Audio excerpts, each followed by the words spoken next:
사도신경 하심으로 신앙 고백 드리겠습니다. 전능하사 천지를 만드신 하나님 아버지를 내가 믿사오며 그 외아들 우리 주 예수 그리스도를 믿사오니 이는 성령으로 잉태하사 동정녀 마리아에게 나시고 본디오 빌라도에게 고난을 받으사 십자가에 못 박혀 죽으시고 장사한 지 사흘 만에 죽은 자 가운데서 다시 살아나시며 하늘에 오르사 전능하신 하나님 우편에 앉아 계시다가 저리로서 산자와 죽은 자를 심판하러 오시리라. 성령을 믿사오며 거룩한 공예와 성도가 서로 교통하는 것과 죄를 사하여 주시는 것과 몸이 다시 사는 것과 영원히 사는 것을 믿사옵나이다. 아멘.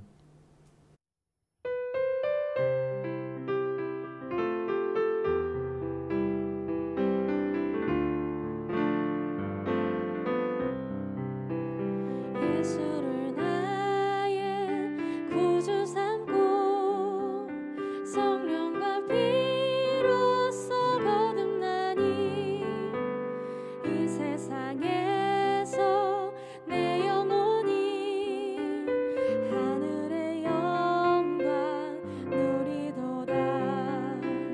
이것이 나의 간증이요 이것이 찬송일세. 나 사는 동안 끊임없이 구주를 찬송하리로다. 온전히 주께 맡긴 내 영 사랑의 음성을 듣는 중에 천사들 왕래하는 것과 하늘의 영광 보리로다. 이것이 나의 간증이요 이것이 나의 찬송일세. 나 사는 동안 끊임없이 구주를 찬송하리로다.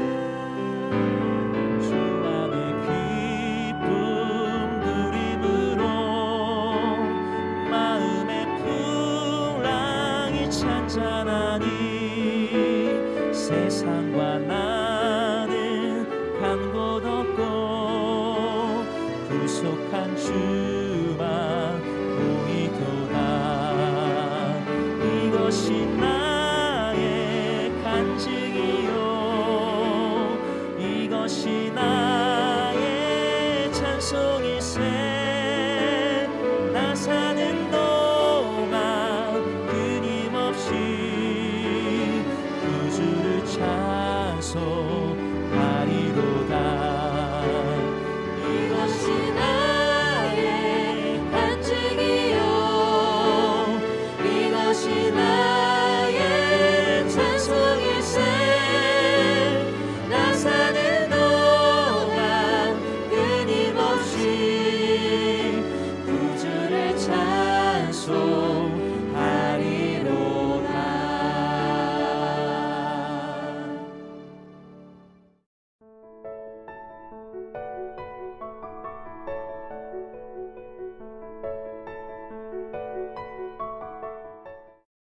뭇 백성이 우레와 번개와 나팔 소리와 산의 연기를 본지라. 그들이 볼 때에 떨며 멀리 서서 모세에게 이르되 당신이 우리에게 말씀하소서 우리가 들으리이다. 하나님이 우리에게 말씀하시지 말게 하소서 우리가 죽을까 하나이다. 모세가 백성에게 이르되 두려워하지 말라. 하나님이 임하심은 너희를 시험하고 너희로 경외하여 범죄하지 않게 하려 하심이니라. 백성은 멀리 서 있고 모세는 하나님이 계신 흑암으로 가까이 가니라. 여호와께서 모세에게 이르시되 너는 이스라엘 자손에게 이같이 이르라.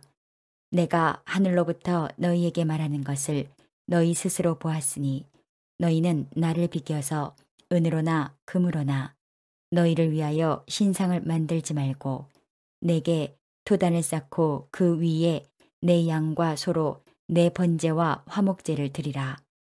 내가 내 이름을 기념하게 하는 모든 곳에서 내게 임하여 복을 주리라. 내가 내게 돌로 제단을 쌓거든 다듬은 돌로 쌓지 말라. 내가 정으로 그것을 쪼면 부정하게 함이니라. 너는 층계로 내 제단에 오르지 말라. 내 하체가 그 위에서 드러날까 함이니라. 성도 여러분, 좋은 아침입니다. 벌써 9월의 마지막 주말이네요. 오늘도 주 안에서 좋은 쉼과 회복을 경험하는 복된 한 날 되시기를 축복합니다. 오늘 설교의 본문은 출애굽기 20장 18절부터 26절까지 말씀입니다. 두려워 말고 두려워하라 라는 제목으로 하나님의 말씀 함께 묵상하겠습니다. 어제는 우리가 십계명을 살펴보았죠. 이제는 오늘은 그 십계명을 받은 이스라엘 백성의 반응을 우리가 함께 살펴보도록 하겠습니다. 이스라엘 백성에게 하나님께서 직접 나타나셨죠. 우레와 번개와 나팔소리와 산의 연기 등 여러 가지 신현 현상들을 동반하여서 하나님께서 강림하셨습니다. 특별히 하나님께서 십계명은 이스라엘 모든 백성이 모여있는 상태에서 직접 들려주셨다고 했습니다. 그렇게 하늘로부터 십계명을 선포하자 이스라엘 백성들이 커다란 두려움을 경험합니다. 자, 그것이 18절과 19절 말씀입니다. 자, 출애굽기 20장 18, 19절. 뭇 백성이 우레와 번개와 나팔소리와 산의 연기를 본지라 그들이 볼 때에 떨며 멀리 서서 모세에게 이르되 당신이 우리에게 말씀하소서 우리가 들으리이다. 하나님이 우리에게 말씀하시지 말게 하소서 우리가 죽을까 하나이다.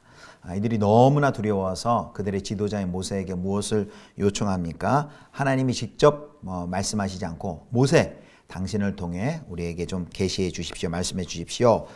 모세를 하나님과 자신 사이에 중개자로 그렇게 서주기를 부탁합니다. 그리고 부탁을 들은 모세는 20절에서 이와 같은 말을 합니다. 20절입니다. 모세가 백성에게 이르되 두려워하지 말라. 하나님이 임하심은 너희를 시험하고 너희로 경외하여 범죄하지 않게 하려 하심이니라. 아멘. 이 본문을 제가 세 번역으로 한번 다시 읽어드리겠습니다. 모세가 백성에게 말하였다. 두려워하지 마십시오. 하나님이 당신들을 시험하시려고 나타나신 것이며 당신들이 주님을 두려워하여 죄를 짓지 못하게 하시려고 나타나신 것입니다. 여기 보면 두려워하지 말라는 게 두려워하지 말라 또 두려워하라 라는 것이 앞과 뒤에 나옵니다. 자, 먼저 모세는 두려워하지 말라라고 말을 합니다. 그러나 또 뒤에 이어서는 이스라엘이 감당하지 못할 만큼 두렵고 떨리는 방식으로 말씀하신 이유가 너희 앞에 그를 향한 두려움이 있게 하기 위한 것이다 라고 말합니다. 개역성경에는 이제 경외라는 표현을 썼는데요. 앞에도 두려움이고 뒤에도 두려움 같은 단어입니다.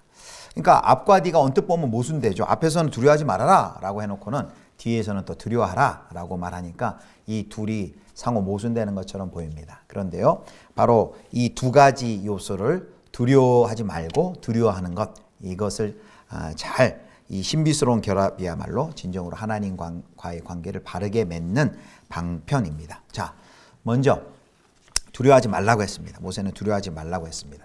여기서 말하는 두려움은 공포심입니다. 하나님은 이스라엘과 관계를 맺기를 원하시는 거죠. 그렇게 관계를 맺기를 원하시는 하나님을 공포스럽게 생각한다면은 진정한 관계 맺음이 되지 않겠죠. 진정한 관계는 두려움에만 기초해서는 안 되기 때문입니다. 하나님을 두려워한다는 것은 단순히 공포에 사로잡혀서 벌벌 떨며 아무것도 하지 않는 것이 아닙니다. 그것은 그분의 계명을 준수하는 것으로 그분에 대한 두려움이 나타내야 하는 것이겠죠. 따라서 진정한 두려움, 여호와를 경외하는 것은 계명의 준수로 이어집니다. 그래서 우리는 하나님 앞에서 서는 것 자체를 두려워할 것이 아니라 말씀대로 살지 못하는 것, 말씀대로 순종하지 못하는 것을 진정 두려워해야 합니다. 자, 두 번째는, 첫 번째는 하나님을 두려워하지 말라. 그것은 하나님을 공포의 대상으로 여기지 말라라는 것이고요. 그러나 또 두 번째는 하나님을 두려워해야 한다라고 모세가 이야기를 합니다. 한글 성경에는 이제 경외라는 표현으로 나와 있죠. 너희로 경외하여 범죄하지 않게 하려 함이라. 하나님과의 만남은 두려움을 기른 것이 당연합니다. 왜냐하면 죄인인 인간이 하나님을 만날 때 이 보이는 이 반응은 불가항력적입니다. 그래서 성경에도 보면 뭐 다니엘 또 이사야 그리고 모세 이런 신앙의 선진들이 하나님의 임재를 체험할 때 그 두려움 가운데 떨었습니다. 그런데 이 두려움은 긍정적인 효과가 있습니다. 방금 출애굽기 20장 20절에도 모세가 하나님께서 두려움의 체험을 주신 이유가 그들로 하여금 범죄하지 않게 하려 하심이라 라고 설명을 했습니다. 우리가 어떻게 죄에서 벗어날 수 있는가라는 것은 우리 모든 기독교인들의 중요한 질문입니다. 바로 이에 대한 대답이 하나님에 대한 진정한 두려움, 하나님에 대한 경외심입니다. 하나님을 진정으로 두려워하는 것. 그래서 요셉 같은 경우도 내가 어찌 하나님 앞에 범죄하리까 라고 하나님의 신전의식, 코람데오라고 그러죠. 늘 하나님 앞에서 하나님을 경외하고 하나님을 두려워함으로 그 죄악의 유혹을 이긴 것을 볼 수 있습니다. 바로 하나님을 경외하는 것, 또 하나님을 두려워하는 것, 우리 신앙인들이 또 가져야 할 태도입니다. 두 가지, 하나님을 두려워하지 않으면서도 하나님을 두려워하는 것, 이것이 하나님과의 바른 관계를 맺는데 굉장히 중요한 요소다라는 것을 기억하시길 바랍니다. 자, 그 다음에 오늘 본문의 이제 두 번째 단락은요, 22절부터 마지막 26절인데요. 특별히 20장 22절부터 시작해서 출애굽기 23장 33절까지는 언약의 책이라는 이름으로 불립니다. 그 명칭이 출애굽기 24장 7절에 보면 언약서, 언약의 책이라고 이야기를 하는데 바로 20장 22절이 그 언약서의 시작 부분입니다. 그래서 구약 최초로 율법들을 모아놓은 법전이고요. 십계명보다도 더 자세하고 그리고 다양한 율법 사항들을 담고 있습니다. 그 중에서 오늘 본문에는 22절에 25절까지는 우상 숭배 금지 내용과 그리고 제단에 대한 율법이 두 가지 내용이 기록되어 있습니다. 자, 첫 번째로 23절에 신상을 만들지 말라는 내용입니다. 23절 보겠습니다. 너희는 나를 비겨서 은으로나 금으로나 너희를 위하여 신상을 만들지 말고. 아멘. 이 언약의 책, 언약서도요. 10계명의 1, 2계명으로 시작을 합니다. 그래서 이것은 언약서의 여러 율법들이 10계명의 여러 분야에 확장되어 적용된 것임을 확인해 줍니다. 23절, 방금 우리가 읽은 23절에는 금과 은으로 제작한 신상들을 금지합니다. 하나님을 인간이 만든, 인간의 손으로 통제할 수 있는 금은 신상으로 대체하지 말아라 라는 것이죠. 살아계셔서 친히 말씀하시는 인격자이신 하나님을 대체할 수 있는 것은 그 아무것도 없습니다. 그런데 이 명령은 이제 나중에 이스라엘 백성들의 그 황금 송아지를 만드는 그 죄악을 예견하고 주시는 말씀이기도 합니다. 자, 두 번째 율법서의 이제 내용은요, 이제 토단과 돌단의 규정인데 24절에서 26절까지의 말씀입니다. 자, 흙으로 제단을 쌓고 그 위에 양과 소와 번제와 화목제를 드리면 하나님께서 임하여 복을 주신다라는 내용인데요. 24절부터 26절을 읽겠습니다. 내게 토단을 쌓고 그 위에 내 양과 소로 내 번제와 화목제를 드리라. 내가 내 이름을 기념하게 하는 모든 곳에서 내게 임하여 복을 주리라. 내가 내게 돌로 제단을 쌓거든 다듬은 돌로 쌓지 말라. 네가 정으로 그것을 쪼면 부정하게 함이니라. 너는 층계로 내 제단에 오르지 말라. 내 하체가 그 위에서 드러날까 함이니라. 아멘. 특별히 여기 보면 돌로 제단을 쌓을 경우 다듬지 않은 자연석을 이용하라고 말씀하십니다. 다듬은 돌, 또 정으로 손질한 돌은 사용해서는 안 된다라고 말씀하십니다. 뭐 여러 가지 해석이 있는데요. 하나님은 사람의 노력으로 만들어진 신이 아니라 홀로 세상을 주관하고 지으시고 다스리시는 분이심을 보여주십니다. 하나님은 내가 영광을 돌려야 영광을 받는 분이 아니라 그분 스스로 영광스러운 분이시라는 것이죠. 그리고 또 26절 말씀을 보면 거기 층계를 쌓고 제단에 오르지 않도록 명하십니다. 왜냐하면 직무를 수행 중에 무심코 이제 하체가 노출될 수 있는 그 위험을 피하기 위함입니다. 자, 그래서 이 제단에 대한 규례를 주시면서 그 제단 자체에 하나님께서 주목하시지 않게 하십니다. 제단을 아름답게 꾸미는 것보다요, 주님께 마음을 쏟는 것, 또 순종이 더 중요한 것이죠. 그리고 하나님은 화려하고 장엄한 제단보다 세상과 구별된 정결한 의식을 기뻐하십니다. 그래서 오늘 이 언약의 책을 시작하면서 우리의 예배를 함께 좀 되돌아보면 좋을 것 같습니다. 하나님이 말씀하신 곳에서 또 우리는 하나님의 말씀하신 방식대로 또 말씀하시는 그 하나님만 온전히 예배하고 있는가, 우리의 예배를 한번 되돌아봤으면 좋겠습니다. 또 특별히 내일은 또 주일입니다. 우리 또 원근 각지에 또 흩어져 있는 우리 성도님들 또 예배의 자리에서 이렇게 세상과 구별되고 또 정결한 마음으로 하나님만 예배하길 소망합니다. 또 오늘 첫 단락에 살펴본 것처럼 하나님을 두려워하지 말고 두려워하라. 우리와 관계 맺기를 원하시는 그 하나님을 향하여 나아가되 또 하나님을 향한 경외하는 마음을 가지고 이렇게 나가시면 좋겠습니다. 오늘 하루도 주 안에서 이와 같이 하나님과 동행하시는 복이 있었으면 좋겠고요. 또 내일 주일은 또 하나님께 온전히 신령과 진리로 예배드리시는 우리 사랑하는 우리 모든 성도님들 되시기를 주님의 이름으로 축원합니다. 기도하시겠습니다. 거룩하신 하나님, 오직 주님의 이름을 높이고 주님께만 집중하며 예배드릴 수 있게 하여 주옵소서. 내일은 복된 주일입니다. 하나님께 나와 신령과 진리로 우리의 온 마음을 다해 주님 한 분만 높이는 예배되게 하여 주시옵소서. 감사드리며 우리 주 예수 그리스도의 이름으로 기도드립니다. 아멘. 주님 가르쳐 주신 기도하겠습니다. 하늘에 계신 우리 아버지여, 이름이 거룩히 여김을 받으시오며 나라의 임하옵시며 뜻이 하늘에서 이룬 것 같이 땅에서도 이루어지이다. 오늘날 우리에게 일용할 양식을 주옵시고 우리가 우리에게 죄 지은 자를 사하여 준 것 같이 우리 죄를 사하여 주옵시고 우리를 시험에 들게 하지 마옵시고 다만 악에서 구하옵소서. 대개 나라와 권세와 영광이 아버지께 영원히 있사옵나이다. 아멘.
주